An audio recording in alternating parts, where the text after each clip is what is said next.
First of all, gusto namin magpasalamat sa mainit na pagtanggap ng mga viewers.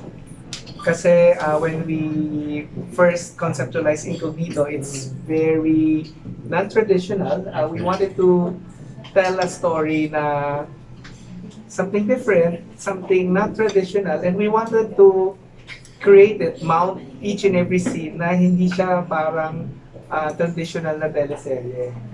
Kasi meron tayong intentions when we were trying to conceptualize it and trying to create it na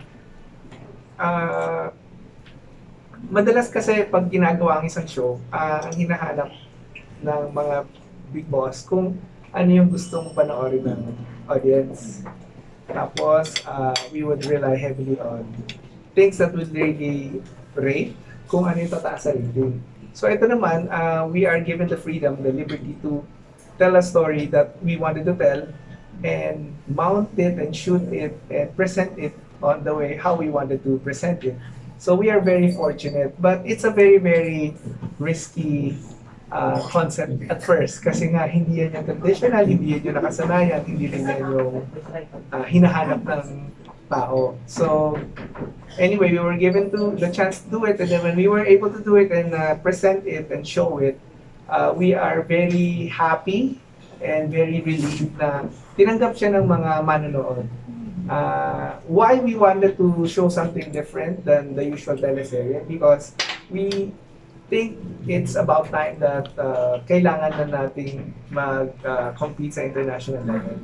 Kasi unlike dati, pagkadating sa primetime teleserye, we have the sole exclusivity of the eyeballs of the people. It's either you watch ABS-CBN or any other local channels. Ngayon kasi, people can watch Facebook, they can do TikTok, they can do streaming. Everything is so democratized.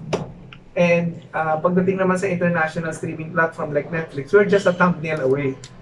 Isang click lang sa kabilang thumbnail, ibang international show na yan eh. So, hindi naman nila kailangan gumastos ng mas malaki para makanood ng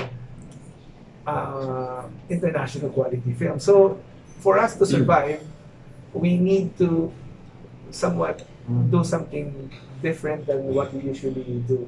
Yeah, and also I wanted to ask more about yung reception kasi ng mga tao. Parang grabe talaga, very international na. I'm sure you're very proud of the work that you've done with Incognito. Yes, we are very proud and we are very thankful. Direk, sorry, have you always been of the stand also na parang we've been, for lack of a better word, parang underestimating din naman yung Filipino audiences that parang hindi natin naiisip that they would like something new. Is it why you also pushed for it? And what does this success say about the Filipino audience now? The Filipino audience is more siguro dati naman na mas matalino silang manood, mas discerning silang manood, pero hindi lang naman na pagbibigyan sila ng hindi sila na pagbibigyan ng pagkakataon na makanood na something out of the box. Yes. So have you been pushing for that for some time already? Before Incognito? Yes. Yes. And finally, that's great na. Meron kasing mga dati pagka syempre you're pushing for that, pero very sensitive yung ratings game. Yeah. Pag medyo nagtitilt na yung rating pababa, you will be forced to go back to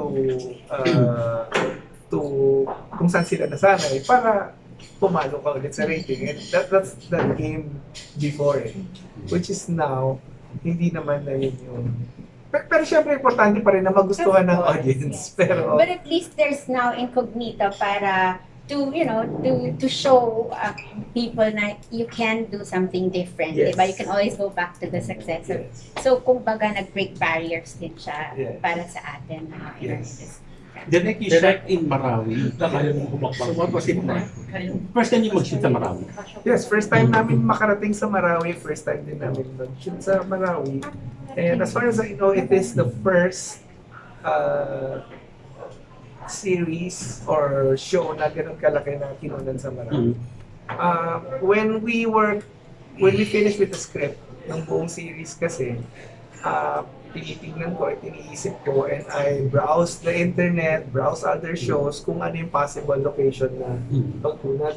Wala kasi akong maisip na better location than Marawi. So, naglakas loob kami magpaalam sa mga big boss ng ABS-CBN na payagan kami mag-shoot sa Marawi.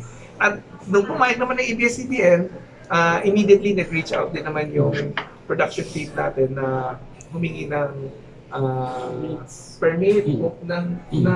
permission for the local government of Marawi and the Task Force Marawi kung napayagan tayo mag-shoot doon. Did you encounter any challenges sa set Spirit. sa Marawi? Actually, ang magandang nangyari doon when the local government found out that they are interested to shoot, they are very, very supportive. Lahat ng klaseng support na pwede nilang i-provide, pinrovide ng city government at saka ng provincial government through the governors and the mayors. And then, yung Task Force Marawi, yung military troop that is in charge of taking care of Marawi is very, very supportive of all that we do. How difficult was it then to shoot there?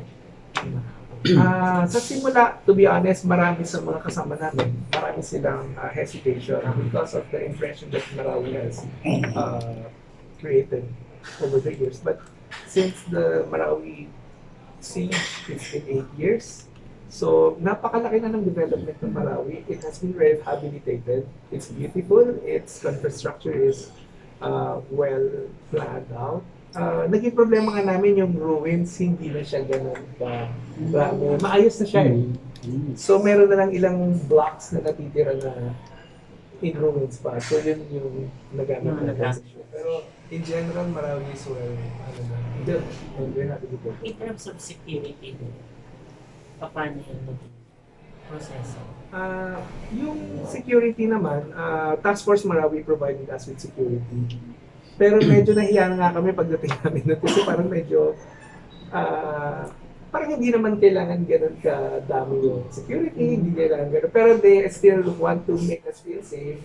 So, binigyan kami ng 24-hour security ng Task Force Marawi. Balikan ko lang yung tanong nila about Marawi.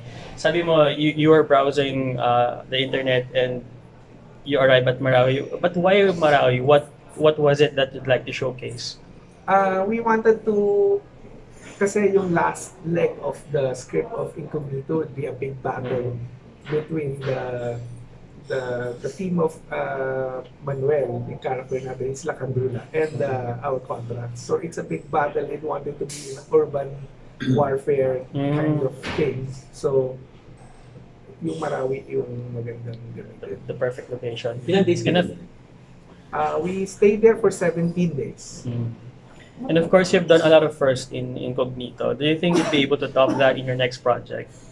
I think we can be able to do, because there's a lot of learning from Incognito and we want to keep the team intact para yung learning na yun mabaon pa namin. Kasi prior to Incognito, we did the Ironheart. So sa Ironheart, marami kaming mga sinubukang sistema, sinubukang pamamaraan ng pag-shoot, ng pagkikwento, and marami kaming natutunan doon. And then, binaon namin yun. Para dito sa... So that means, are we expecting anything in the pipeline? Bigger or we haven't better talked than... with the management yet, but hopefully it would open up more opportunities and more doors for all of us from the team. Derek, would you like to see season 2 of Incognito? Kasi di ba what's great about it, laging may storyline that you thread in, but there's always something na natatapos. And I think, di ba, in abroad, yan, that's the reason why Grey's Anatomy has stretched for so many seasons. Di ba, laging may bago, baka simula na kaya yan, nung ganun para sa atin. When we call it a season, talagang may season and then it can go on for years and years to come. Hopefully. Kasi sa mga TV series na ginagawa sa Pilipinas, di ba, talagang May simula tapos hanggang tapos, eh. pagkatapos, that's it na. Yes. Yung season 2, hindi siya binibigyan ng break. Direct Lester, kung spin-off or another season? Actually, when we set up the concept of Incognito, it was set up really for that kind of format. Pwede magkaroon ng spin-off, pwede rin magkaroon ng season 2. So it's all planned that way. Pero syempre yung planning, hindi mo naman alam kung things will turn out how you planned it to be. So ngayon, we're hoping that we can get opportunity to do more. Pero Derek, what are you most proud of the series? Incognito. We are proud kasi the budget that we had is really very limited. We are working on a drama budget, but we were able to create an action series. But of course, we are abiding by the Eddie Garcia law. That's what we are proud of. So it involves a lot of sacrifices, a lot of effort over and beyond the duty of the crew, camera crew, technical crew, production people, the actors lalo na. So ang daming mga gawain at effort na ginawa kasi pag lumalabas kami, our team is much smaller than the usual TV series, teleserye team. We are a much smaller team. Kasi we are shooting out of town. Kaya yung mga artista mo kumusta sa mga sila Richard, sila Daniel. They came in well prepared. Sabi ko nga, pagdating dito sa Marawi, i-consider nyo na we are going to war.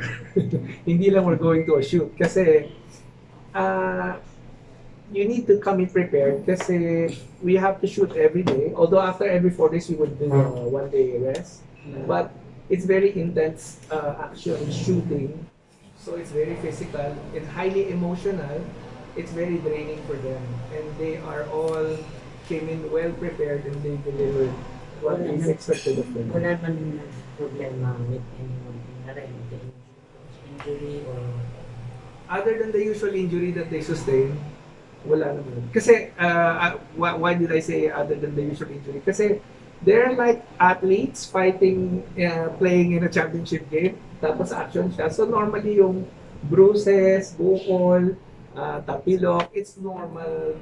Like an athlete playing a game, normal yung ganun. So, dito naman sa Marawi, wala namang major Nothing injuries. serious. Nothing serious. Yun. Si Kyle na, ay, si